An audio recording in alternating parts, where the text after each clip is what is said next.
ताज्या आणि सुपरफास्ट बातम्या पाहण्यासाठी स्वराज्य न्यूज मराठीला सबस्क्राईब करा आणि बेल बटन प्रेस करा। मावा खाण्यावरून वाद घालत तिमण्णा सिद्धराम बंडे व 29 राहणार लहान इरण्णा वस्ती याला चापट मारून ढकलून दिल्याने पडून त्याचा मृत्यू झाला। या प्रकरणी सिद्धार्थ जंगले वय 25 राहणार लहान इरण्णा वस्ती याच्यावर गुन्हा दाखल झाला आहे।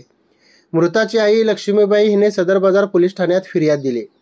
तिमण्णा हा बिगारीचे काम करतो। तो 20 एप्रिल रोजी रात्री 8 वाजण्याच्या सुमारास घरी आला आणि फ्रेश होऊन बाहेर गेला। तेव्हा आरोपी सिद्धार्थ जंगले यांनी तिमण्णा याच्यात माव्यावरून वाद झाला।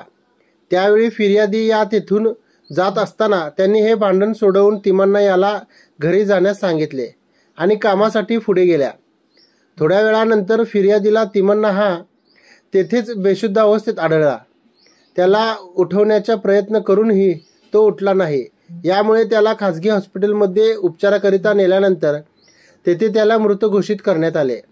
दरम्यान हे भांडण मावा खाण्यासाठी झाले व त्यातून आरोपीने त्याला मारहाण केल्याची माहिती फिर्यादींना मिळाली।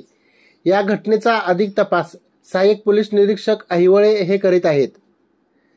आरोपीने वारंवार आपल्या भावाला मारहाण केली, शिवाय वारंवार पैशांची मागणी करत होता। दरम्यान भाऊच आपल्या आई वडिलांचा सांभाळ करत होता।